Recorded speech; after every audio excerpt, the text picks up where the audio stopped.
Di Indonesia faktanya umumnya masjid itu ya adalah wakaf ya, bukan dibangun oleh negara, bahkan negara tidak peduli mau ada masjid atau enggak, mungkin begitu ya kan. Sehingga umumnya masyarakat yang harus mati-matian joinan urunan nyari uang apa cari dana hingga di jalan-jalan untuk bangun masjid. Nah, kira-kira masyarakat wajar nggak kalau marah kemudian ada sikap semena-mena ya dari negara dalam hal ini ya ngancam masyarakat mau ngawasin masjid-masjid mereka, ya tentunya wajar marah kan begitu. Ini yang memang sedikit berbeda di negeri kita ini gitu kan.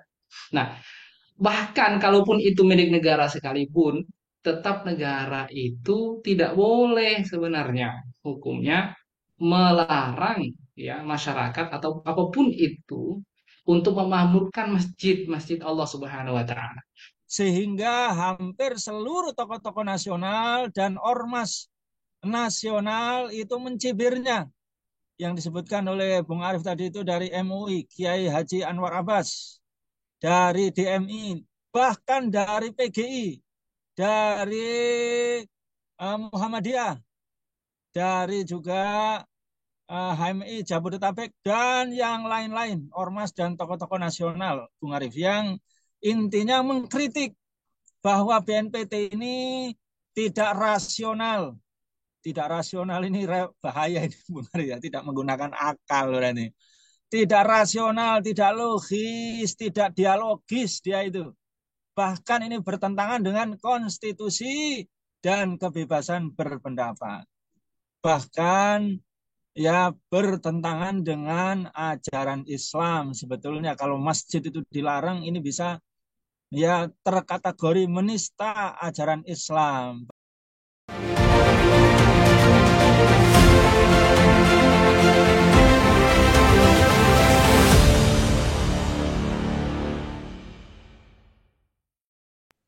Assalamualaikum warahmatullahi wabarakatuh. Para pemirsa, Waalaikumsalam warahmatullahi wabarakatuh. para pemirsa Waalaikumsalam warahmatullahi sekalian, wabarakatuh.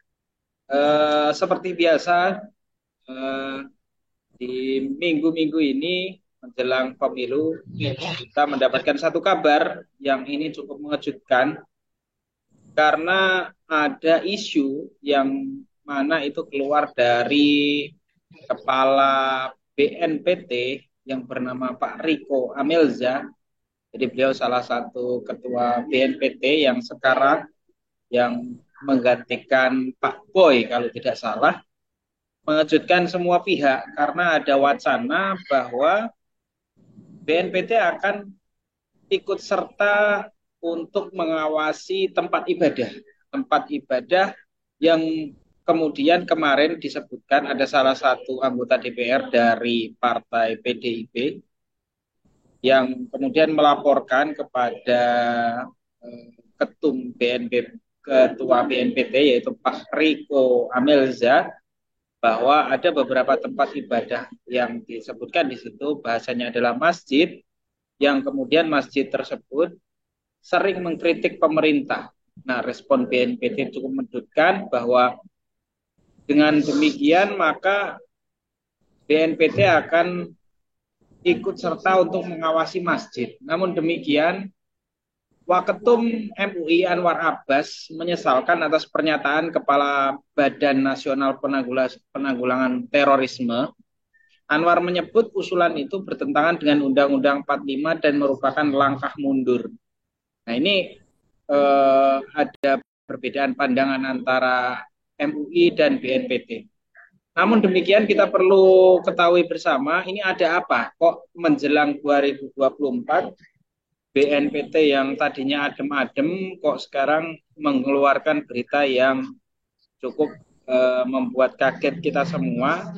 Ada upaya bahwa masjid dan tempat ibadah mau diawasi.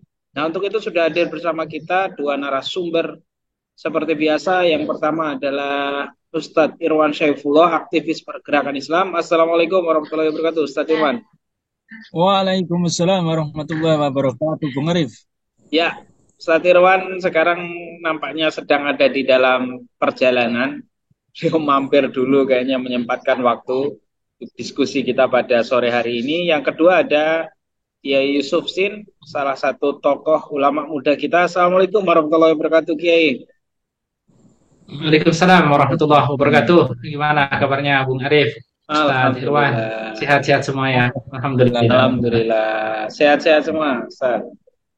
Ya, pertama mungkin saya ingin Amin, amin. Alhamdulillah. minta tanggapan kepada Ustadz Irwan Saifullah tentang apa rencana yang ingin dilakukan oleh Riko Amilza mengenai upaya pengawasan masjid. Nah, ini Ustadz Irwan pandangannya seperti apa? Silakan Ustadz Irwan. Ya, Assalamualaikum warahmatullahi wabarakatuh. Ya, Waalaikumsalam. alhamdulillah, barokallah, barokallah. Ya, pemirsa, ya, baru-baru ini dan masih sedang rame-ramenya juga ini, Bung Arif ya.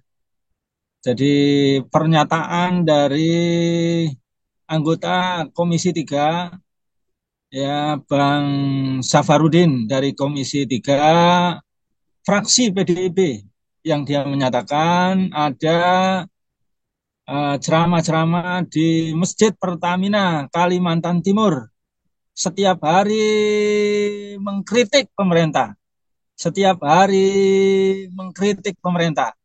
Langsung ditanggapi oleh Bung Amelza, ya Riko Amelza, Ketua BNPT. Ya, kalau demikian maka tempat-tempat ibadah itu harus dikontrol oleh pemerintah. Nah, ini ramai sekali Bung Arif. Ya, ramai dan ribut semuanya menanggapi. Ya, karena sangat lucu sekali. Ya, Bung Riko Amelza ini dia mungkin masih barangkali ngantuk, dia bangun kesiangan itu Bung Arif. Dia tiba-tiba masa ada pernyataan begitu langsung direspon. Sehingga hampir seluruh tokoh-tokoh nasional dan ormas nasional itu mencibirnya.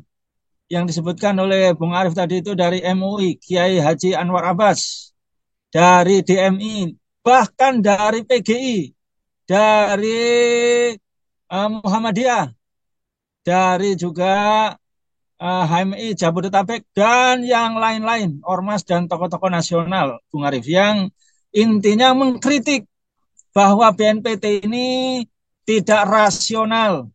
Tidak rasional ini bahaya ini, Bung Arif, ya, tidak menggunakan akal ini. Tidak rasional, tidak logis, tidak dialogis dia itu. Bahkan ini bertentangan dengan konstitusi dan kebebasan berpendapat. Bahkan ya bertentangan dengan ajaran Islam. Sebetulnya kalau masjid itu dilarang, ini bisa ya terkategori menista ajaran Islam, bahwa ya masjid itu adalah tempat ibadah, tempat pengajian, tempat menuntut ilmu, Bung Arif ya. Bahkan tempat memberikan nasihat-nasihat amar ma'ruf nahi mungkar. Kalau dilarang ini wah berarti ini bisa menistakan ya masjid sebagai tempat amar ma'ruf nahi mungkar, yang itu merupakan kewajiban dari ajaran Islam. Makanya para ulama, para tokoh, ormas-ormas Islam nasional langsung membulinya itu Bung Arif. Ya, ini gimana ini Pak Riko Amelza ini benar-benar dia ini bingung atau bangun kesiangan masih belum sadar atau gimana itu. Nah, itu Bung Arif. Kenapa demikian? Karena di benak masyarakat ini panas sekali nih Bung Arif. Ya, bagaimana kasus yang ada di apa namanya? Gerakan Papua Merdeka misalnya, ya, terus-menerus mereka ya membunuh polisi, membunuh tentara, membunuh ya masyarakat sipil, bahkan merusak instansi-instansi ya instansi-instansi strategis negara ini, tidak dikatakan ya sebagai gerakan radikal, apalagi gerakan teroris Bung Arif. Dan BNPT tidak terjun ke sana Bung Arif untuk memberikan penyuluhan, untuk menyadarkan ya bagaimana BNPT itu. Nah, ini yang akhirnya menusuk ya perasaan hati yang terdalam dari ya dari kaum muslimin itu Bung Arif. Ya. Nah, demikian juga kalau kita lihat seharusnya ya Bang Safarudin ini dari fraksi PDIP ini juga harusnya nyadar itu Bung Arif. Ya, harusnya yang dilakukan penyadaran itu adalah pejabat-pejabat, anggota DPR, menteri-menteri, ya gubernur-gubernur yang dari PDIP itu harusnya dilakukan penataran gitu, sadar diri. Sampai sekarang Harun Masihu, beberapa menteri bahkan termasuk partai yang terkorup. Nah, ini yang seharusnya dilakukan ya oleh Safarudin itu harusnya mengaca Bung Arif. Ya. Nah, yang ketiga Bung Arif, ya harusnya juga kalau menurut fatwa MUI ya ajaran sipilis yakni sekuler, kapitalis, liberal, ya pluralisme itu adalah ajaran sesat, ya sesat yang menyesatkan. Inilah yang sekarang ini menjadikan negara kita ini rusak, korupsinya ugal-ugalan, Bung Arif. Ya bagaimana mafia 303, mafia 349 triliun, Kemenkeu, mafia 300 triliun, ya dugaan money laundry di Taspen, demikian juga korupsi, korupsi di kementerian, hampir juga korupsi-korupsi di seluruh partai katanya banyak para pengamat. Bahkan di seluruh kementerian.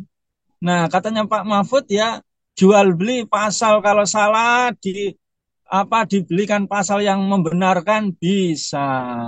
Pasal ketika tersangka dibelikan pasal bebas tersangka bisa. Ini yang seharusnya tugas BNPT itu, Bung Arif. Banyak-banyak dia digaji, diberikan ya biaya riset penelitian, diberikan gaji yang sangat tinggi, diberikan dana untuk kampanye, penyuluhan itu Bung Arif. Nah, itu yang menjadi masalah negeri kita yang akhirnya melahirkan kebijakan-kebijakan yang radikal, Bung Arif, ya menjual aset-aset negara, menjual sumber daya alam, itu adalah pemikiran yang berasal dari pemikiran radikal, yakni sekuler, kapitalis, liberal, itu yang harus diberikan penyuluhan oleh Riko Amelza tadi. Yang kedua juga revolusi mental harus dilaksanakan oleh BNPT. Korupsi ini sudah ugal-ugalan, sudah tidak malu-malu lagi, Bung Arif. Jadi ini sekali lagi, ya Bung Riko Amelza ini bangun kesiangan, Bung Arif. Maling teriak maling dia itu, masjid sudah bagus.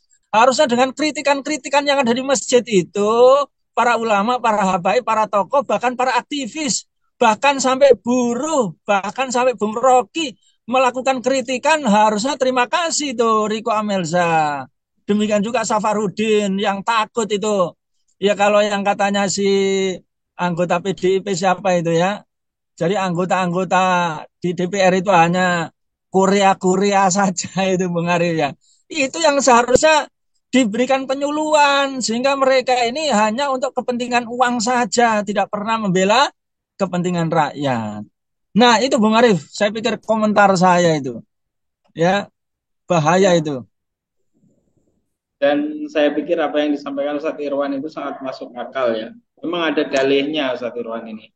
Kenapa kemudian Riko Amelza ini ingin mencoba mencontoh negara-negara yang lain seperti Timur Tengah, Singapura gitu yang memang negara turut serta untuk mengawasi masjid-masjid gitu.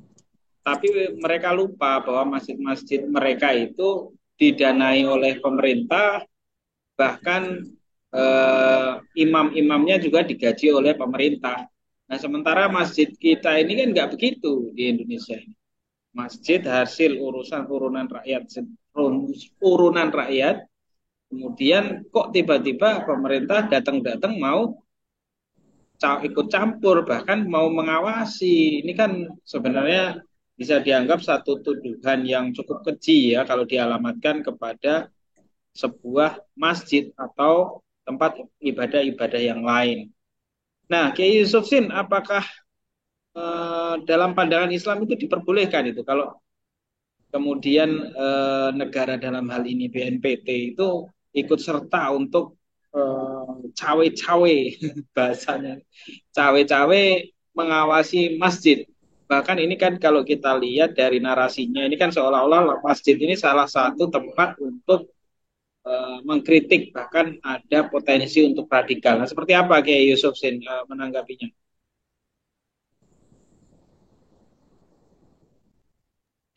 Nah, Terima ya. kasih Bung Arif. Uh, Pemirsa mimbar-mimbar Islam dimanapun Anda berada. Bismillahirrahmanirrahim. Assalamualaikum warahmatullahi wabarakatuh. Bismillah, Waalaikumsalam. alhamdulillah, wassalatu wassalamu ala rasulillah wa ala alihi wa ashabihi wa mawalah. Allahumma salli ala Muhammadin wa ala alihi wa ashabihi ajma'in amma ba'du. Uh, Baik, pertanyaan yang menarik ini Bung Arif ya, masalah yang mesti dipahami dengan seksama oleh seluruh kaum muslimin.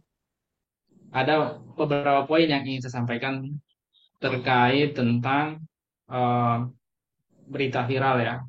Dalam hal ini sebuah institusi negara BNPT ya yang mencoba untuk, saya nggak tahu ini apa direalisasi apa baru isu gitu kan ya. Yang pasti kalau itu benar-benar dilakukan ya tentu sangat-sangat disayangkan ya.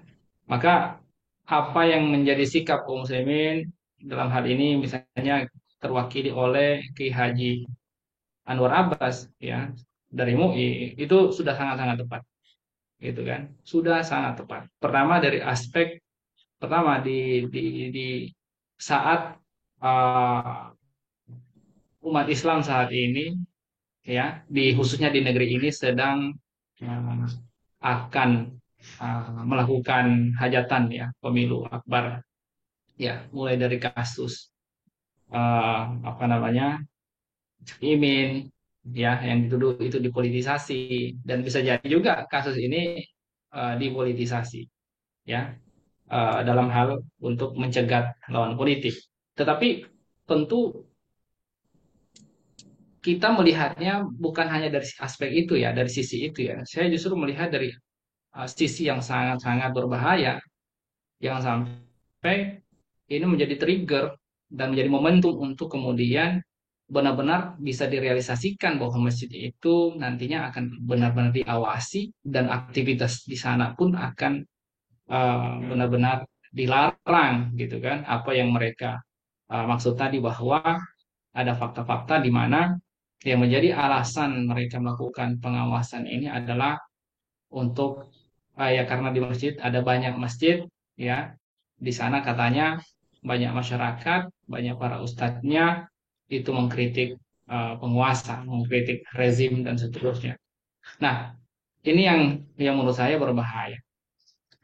Jadi ini nampaknya yang menjadi titik fokus yang apa pembahasan saya pada kesempatan kali ini. Jadi saya mau kasih sampaikan dulu ya bagaimana Islam memandang masjid. Eh, Masjid ini kan sebenarnya adalah fasum ya, fasilitas umum yang memang menjadi kewajiban negara sebenarnya untuk mengadakannya di eh, suatu negara ya, di masyarakat lah intinya. Kalau ada negara Islam dalam hal ini dahulu yang pernah dicontohkan ada khilafah gitu kan, atau negaranya Nabi lah gitu kan. Nah, kita pahami bahwa fasilitas umum apalagi fasilitas ibadah seperti ini merupakan tanggung jawab negara, ini yang pertama. Jadi membangun ya kenapa? Karena fungsi negara adalah dalam rangka untuk mengurus urusan umat, termasuk urusan umat dalam biar mereka bisa dengan mudah dengan berhasil melaksanakan berbagai perintah perintah Allah Subhanahu wa taala, di antaranya perintah ibadah mahdoh atau perintah-perintah yang lain kan gitu. Ini yang harus dipahami. Kemudian yang kedua, ya, masjid ternyata bisa memang dibangun oleh swadaya, intinya oleh masyarakat. Sehingga Nah, masjid-masjid tersebut boleh kemudian dinamakan Masjid Fulan atau Masjid Bani Fulan dan ini biasa gitu. Nah, tentunya dari segi kepemilikan yang berbeda seperti ini, ya tentunya juga negara ya juga dalam bersikap pun juga harus berhati-hati sebenarnya ketika masjid yang tidak dibangun oleh negara juga itu tidak bisa juga dia melakukan hal semena-mena karena itu bukan properti milik negara kan begitu. Oke, di Indonesia faktanya umumnya masjid itu ya adalah wakaf ya, bukan dibangun oleh negara, bahkan negara tidak peduli mau ada masjid atau enggak, mungkin begitu ya kan. Sehingga umumnya masyarakat yang harus mati-matian joinan urunan nyari uang apa cari dana hingga di jalan-jalan untuk bangun masjid. Nah, kira-kira masyarakat wajar nggak kalau marah kemudian ada sikap semena-mena ya dari negara dalam hal ini ya ngancam masyarakat mau ngawasin masjid-masjid mereka, ya tentunya wajar marah kan begitu. Ini yang memang sedikit berbeda di negeri kita ini gitu kan. Nah, bahkan kalaupun itu milik negara sekalipun, tetap negara itu tidak boleh sebenarnya hukumnya melarang ya masyarakat atau apapun itu untuk memakmurkan masjid-masjid Allah Subhanahu wa taala. Memakmurkan masjid Allah Subhanahu wa taala itu ya maknanya dua. Pertama satu, yaitu membangunnya. Yang kedua, kalau masjidnya sudah ada, ya dimakmurkan dengan cara melakukan amalan-amalan yang memang dilakukan di masjid. Di antaranya ya sholat, ya baca Quran, tasbih dan seterusnya itu termasuk adalah al-amru bil ma'ruf wan nahyu 'anil munkar. Jadi kalau misalnya ada ceramah-ceramah yang mungkin ada pihak merasa tersinggung dengan ceramah-ceramah tersebut, kenapa harus tersinggung? Kalau itu adalah al-amru bil ma'ruf wan nahyi munkar, harusnya dia tidak boleh tersinggung. Kenapa? Karena dia sudah orang tersebut sedang memungsikan fungsi masjid, sedang maksudnya melakukan fungsi masjid yang sesungguhnya. Jadi kalau tersinggung itu tidak tepat sebenarnya, salah alamat gitu. Bahkan berbahaya karena kalau misalnya dia tersinggung seakan misalnya dia marah kepada perintah Allah itu al-amru bil ma'ruf wan nahyu 'anil munkar. Ini namanya berarti sedang mempraktekkan bahwa masjid itu boleh untuk melakukan aktivitas yang tidak diperintahkan oleh Allah dan ini berbahaya. Makanya kita lihat ya Allah Subhanahu wa taala uh, berfirman bahwa wa annal masajida lillahi fala tad'u ma'allahi ahada. Ini jelas-jelas bahwa masjid itu ya secara umum itu milik Allah Subhanahu wa taala. Jadi bukan milik fulan, fulan, fulan, fulan tersebut. Makanya memang umumnya masjid itu para ulama katakan masjid itu harusnya umumnya wakaf gitu supaya kepemilikannya milik Allah Subhanahu wa taala sehingga tidak bisa dijual belikan dan seterusnya. Ya kan? Nah, maka kemudian fungsinya di sana boleh melakukan apa saja di sana, yang penting jangan menyekutukan Allah. Nah, kalau ada orang marah misalnya, ada ceramah-ceramah agama, ada al-amru wan nahyu anil munkar, al-amru bil ma'ruf wan nahyu anil munkar di sana. Termasuk mungkin dalam hal ini kemungkaran orang yang ceramah lalu ada pihak yang tersinggung di sana, dia marah-marah gitu kan. Oh, padahal itu kemungkaran. Kalau memang bukan mungkar, ya harusnya dibuktikan. Bukan cara dengan cara menghalangi orang ke masjid atau ngawasin. Nah, ini nanti kita bahas nanti ini masalah tajasus bahaya kan gitu. Ya kan? Jadi justru kalau menghalangi daripada dakwah di situ, ini maknanya sama menghalangi dari masjid-masjid Allah Subhanahu wa taala, menghalangi dari memakmurkan masjid dan itu risikonya sangat-sangat bahaya. Bisa ya tercelah pelakunya, bisa disamakan dengan orang Quraisy yang menghalangi Rasul Shallallahu Alaihi Wasallam apa namanya dari Masjidil Haram dan juga sama dengan Buhtan Buhtan Nasr ya yang dahulu menghalangi orang-orang dari ibadah di Baitul Maqdis karena memang ayat Allah Subhanahu wa taala ya terkait tentang di surat Al-Baqarah ayat 114 bisa kita lihat ya ketika Allah Subhanahu wa taala berfirman, ya Allah sendiri melakobi mereka dengan orang yang paling zalim. Waman adzam, siapa yang paling zalim daripada siapa? Mimman mana'a masajidallah an yuzkara fiha ismuhu, daripada orang-orang yang melarang ya dalam masjid-masjid Allah Subhanahu wa taala yang fungsinya untuk berzikir di sana, yang mengagungkan nama Allah, termasuk zikir ini ya termasuk ya mudarasatul Quran, al-amru bil ma'ruf wan nahyu anil munkar, ya dakwah itu semua adalah masuk dalam konteks an yuzkaru fiha ismuhu. Nah, wasa'a fi khurabiha, dan ini bahaya, yaitu mencoba untuk meruntuhkan masjid. Mencoba untuk meruntuhkan masjid maknanya dua, ya kan? Bisa meruntuhkan secara fisik bangunannya, atau yang kedua menghalangi orang daripada memakmurkan masjid, gitu. Dan ini akan dibilang sebagai orang yang paling zalim. Makanya ulaika makana lahum an yadkhuluha illa, ya, khaifin lahum fid dunya khizyu wa lahum fil akhirati azabun adzim. Jadi bahaya banget.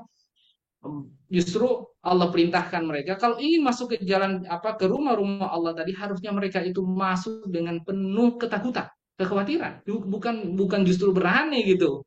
Ini bahaya banget sebenarnya. Makanya Allah katakan, ketika mereka itu justru melakukan sebaliknya, berani melakukan menghalangi orang dari memakmurkan masjid tadi, maka Allah ancam mereka, mereka akan dapat kehinaan di dunia, sementara di akhirat mereka mendapatkan azab yang pedih. Ini luar biasa. Ayat ini kalau kita lihat asbabun nuzulnya justru diturunkan, ya, katanya saat ketika orang-orang Quraisy itu menghalangi Rasulullah SAW masuk ke dalam Ka'bah, ya, maksudnya ketika mau haji apa umroh, ya, umroh yang nanti ada di kota pas di Sulhul Hudaybiyah itu, sebelum Sulhul Hudaybiyah terjadi, ya.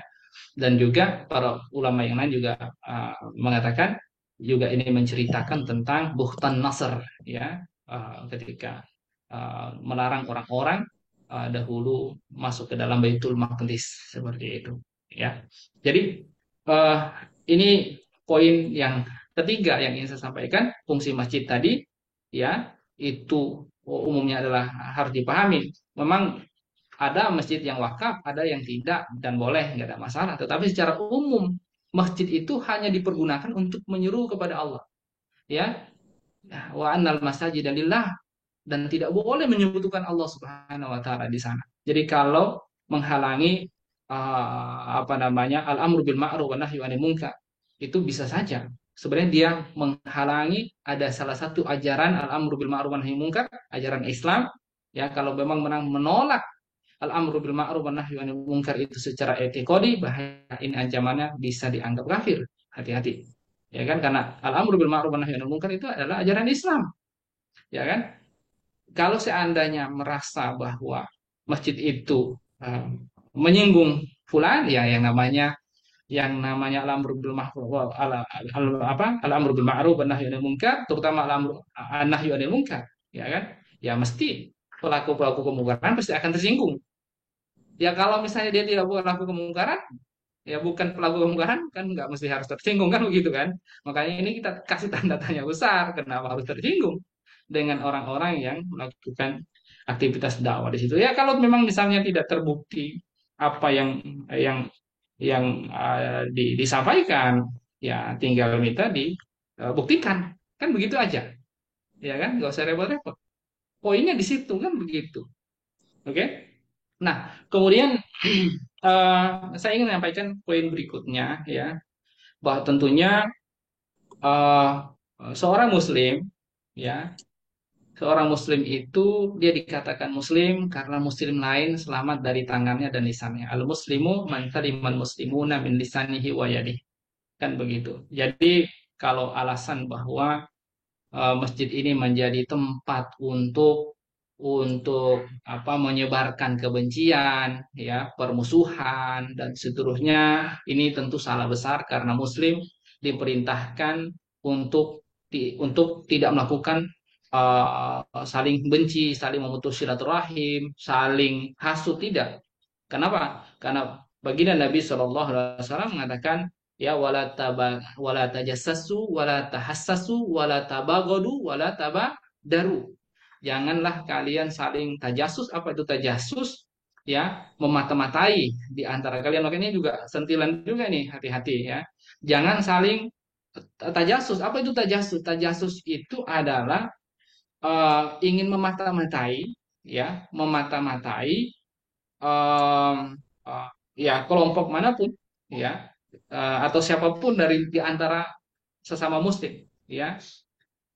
Kemudian wala tahassasu, Wala tahassasu itu dia mungkin ada kelompok atau fulan yang tidak suka sama dia sehingga dia ingin cari tahu apa yang ingin nguping, apa yang dia ingin, apa yang sedang mereka bicarakan. Nah, ini juga tidak boleh kata Nabi, gitu kan? Dan juga wala tabagodu, jangan saling menyebarkan kebencian. Nah, ini nampaknya, mohon maaf, BNPT ini kalau seperti ini, kalau kita tahu ya, selama ini kan BNPT itu selalu yang dituduh sebagai teroris dan selalu dimata-matai itu kan umat Islam.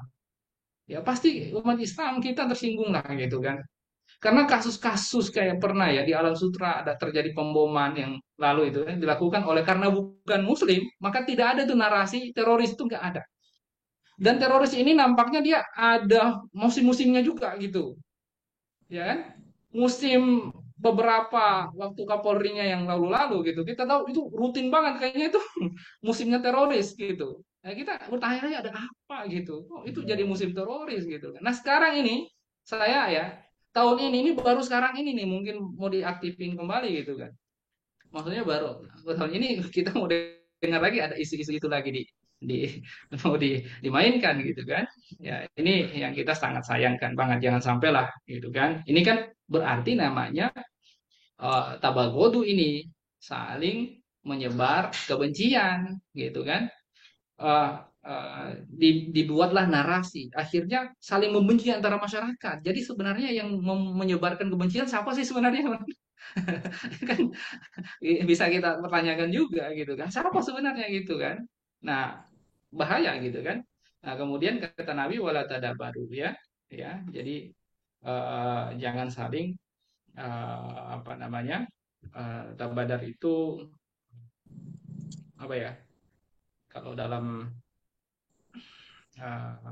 definisinya itu saya bentar ya, saya dikatakan itu hmm, apa namanya ta'adu pemusuhan ya sebenarnya permusuhan wala tadabaru ya jangan saling membuat permusuhan baik dan ini yang terakhir yang disampaikan bahwa kritikan apa semua itu adalah amru bil ma'ruf ya wa nahyu anil munkar maka itu tidak bisa kita dipahami bahwa itu adalah menyebarkan permusuhan. Ya kalau ada orang merasa dia apa namanya merasa marah karena ceramah, ya berarti mungkin dia pelaku kejahatan, kira-kira gitu. Ya, jadi ini bahaya sekali ya ketika orang ceramah lantas dianggap bahwa dia melarang dari kemungkaran, lantas kemudian itu dianggap sebagai menyebarkan permusuhan. Sehingga maksudnya kalau ceramah-ceramah yang adem-adem aja, nah ini adem-adem saja, nah ini bahaya. Rasul itu ya membuat marah orang musyrik, makanya terjadi perang, diperangi terus, dihalangi kan gitu. Kalau Nabi itu enggak dia ceramahnya sesuai dengan keinginan orang-orang musyrik, ya tentu nggak akan ada itu perang, nggak akan ada permusuhan di antara mereka. Kan begitu. Jadi narasi ini bahaya banget.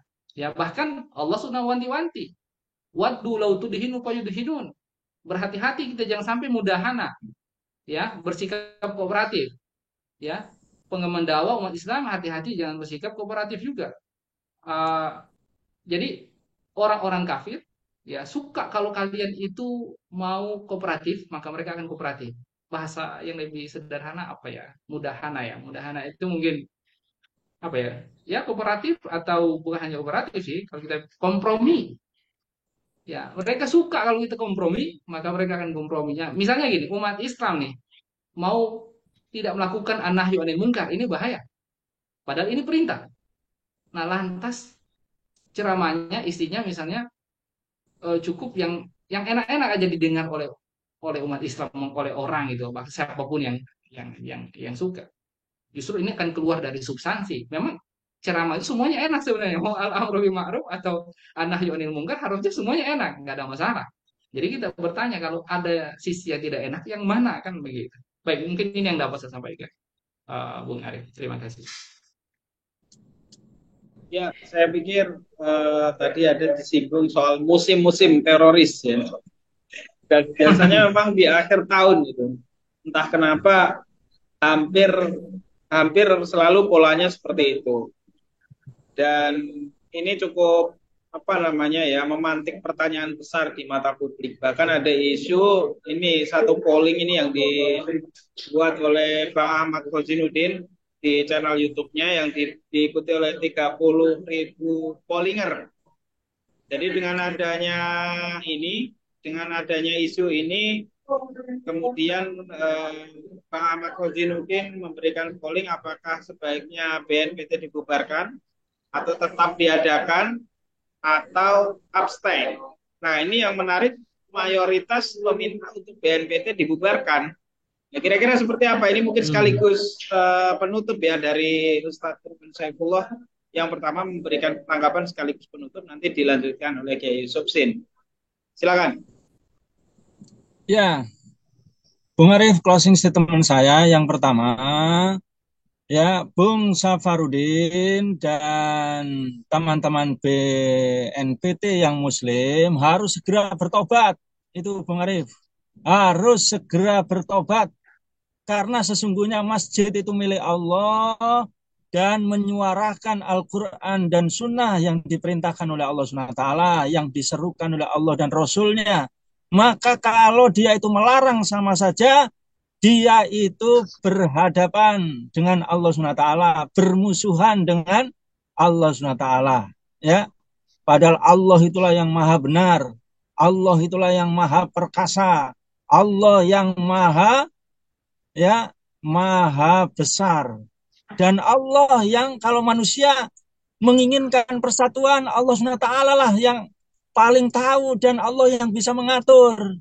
Kalau manusia itu menginginkan kasih sayang, ya Allah lah yang paling tahu karena Allah yang menciptakan manusia.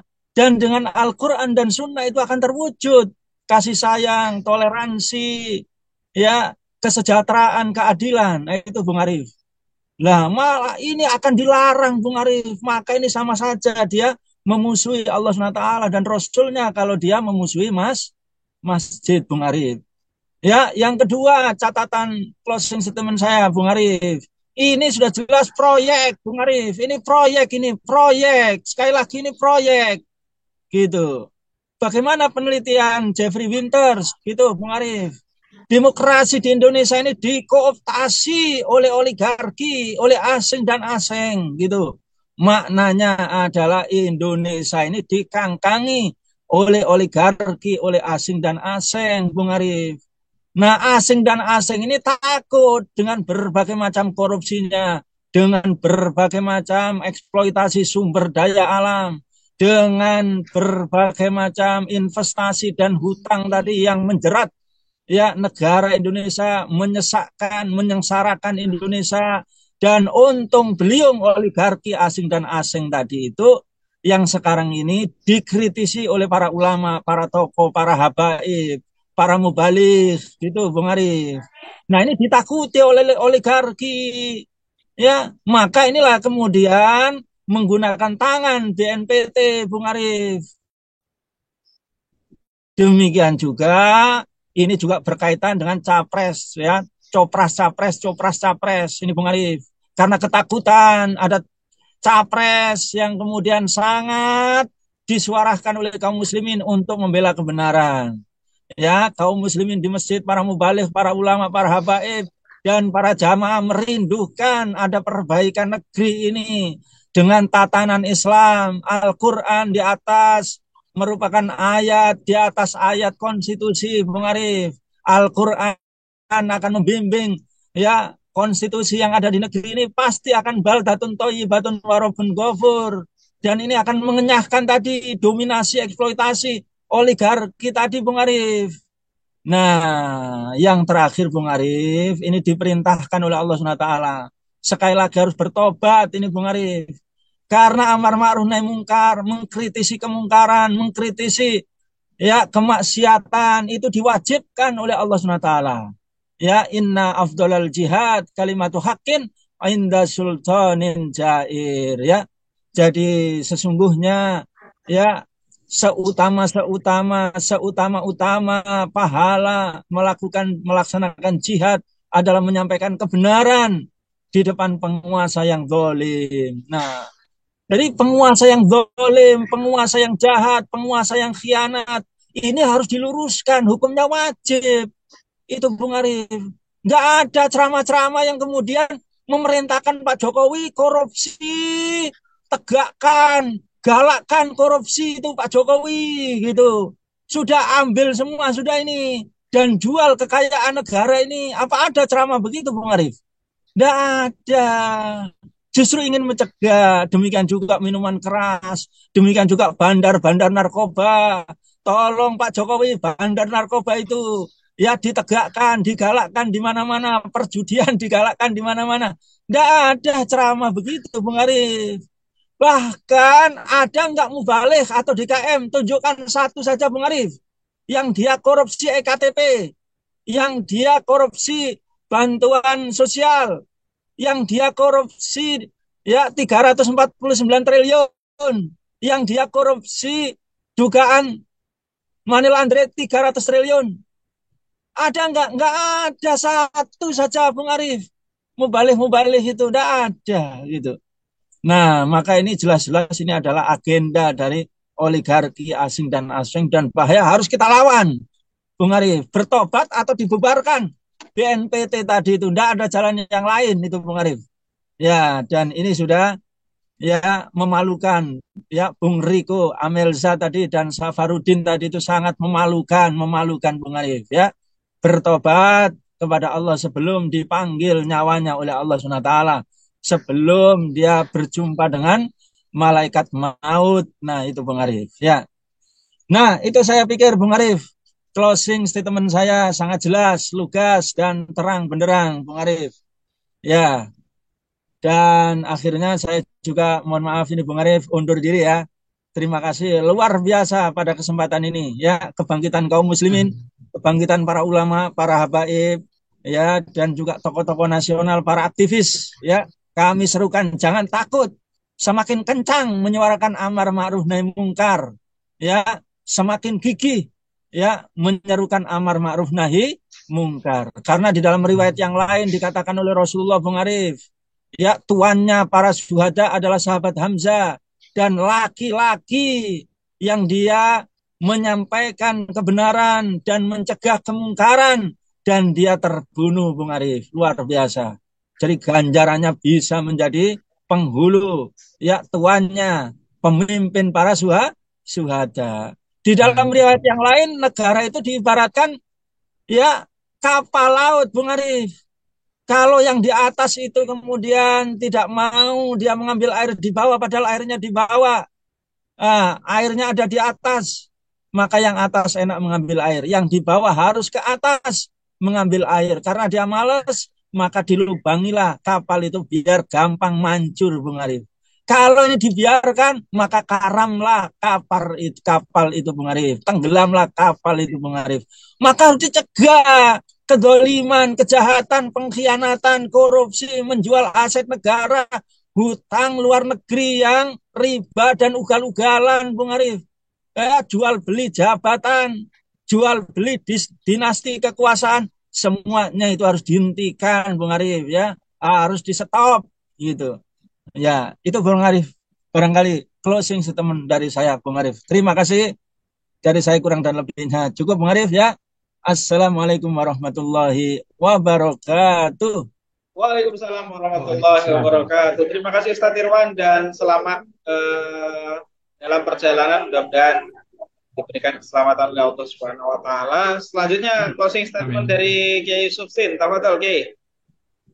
Baik, Bung Arif, jadi ada beberapa poin yang ingin saya sampaikan sebagai closing statement. Yang pertama, bahwa aktivitas memata-matai masjid, yaitu dianggap memata-matai masjid ya, itu dalam Islam dikenal sebagai tajasus ya. Kami ingatkan bahaya akan aktivitas tajasus ini, maka sebaiknya BNPT di sini tidak menjalankan agenda tersebut ya, yang memang ini disinyalir. Pertama mungkin ya masalah ada kaitan dengan copras capres dan juga sebenarnya adalah proyek global ya dalam rangka untuk radikalisme, deradikalisme seperti itu ya, deradikalisme Islam dan kaum muslimin ya, terutama ajaran khilafah. Nah, ini bahaya, sangat bahaya sekali kan seperti itu. Kami ingatkan firman Allah Subhanahu wa taala. Allah Subhanahu wa taala berfirman, "A'udzubillahi minasyaitonir rajim. Ya ayyuhalladzina amanu." Ya, ya ayyuhalladzina amanu istanibu katsiran minadh-dhanni inna ba'dadh-dhanni itsmu wa la tajassasu wa la yaktab ba'dukum ba'dha ayuhibbu ahadukum ay ya'kula lahma akhihi maitan fakarihtumu wattaqullaha innallaha tawwabur rahim. Ya, wahai orang-orang yang beriman, janganlah jauhilah dari kalian itu melakukan buruk sangka. Nah, ini buruk sangka. Orang ceramah ya melakukan al-amru bil ma'ruf wa nahi munkar ya, itu disangka sebagai menyebarkan kebencian. Padahal Nabi kita mengatakan wala tabaghadu ya, wala tadabaru. Justru kita Islam dilarang melakukan apa namanya menyebarkan permusuhan dan juga saling membenci, nggak boleh ya. Dan tidak ada ustadz-ustadz itu menyampaikan ceramahnya untuk permusuhan, tidak ada, ya kan? Makanya di sini kita bertanya-tanya ada apa, ya? Itu yang harus kita dipahami oleh BNPT, oleh kaum muslimin di sini. Jangan lanjutkan proyek itu, ya kan? Karena itu hanya akan memancing kemarahan umat, ya, di saat kondisi yang memang saat ini sangat panas, seperti itu, ya. Dan umat Islam, kenapa misalnya perpolitikan kita panas saat ini? Gitu kan.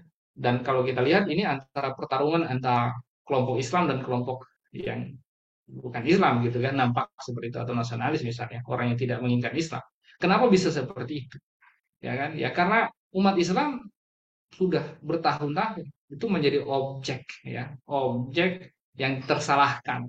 Ya, wajar umat Islam yang kian hari mereka menyadari persoalan mereka ini, ya kan, dan keinginan mereka kepada Islam yang begitu kuat ini justru dihambat, ya wah pasti mereka akan sangat marah begitu, seperti itu ya. Nah, kemudian kita ingatkan dengan firman Allah tadi, hati-hati kalau itu dilanjutkan itu seperti makan bangkai saudaranya yang muslim, hati-hati. Tentunya kita nggak ada yang mau kan, makanya Allah mengatakan bertakwalah kepada Allah, takutlah maksudnya kepada Allah untuk melakukan pelanggaran ya, karena itu tajasus seperti tadi, wala tajassasu itu kan, ya, melakukan tajasus memata-matai itu dianggap sebagai melakukan kemaksiatan kepada Allah Subhanahu wa taala. Maka diingatkan takutlah kepada Allah, dan Allah itu Maha menerima taubat dan juga sangat penyayang, maka disuruh bertobat tadi ya. Kalau statement Ustaz Irwan disuruh juga bertobat ya, saya juga meminta untuk bertobat. Yang kedua yang ingin saya sampaikan ya, yang ingin saya sampaikan bahwa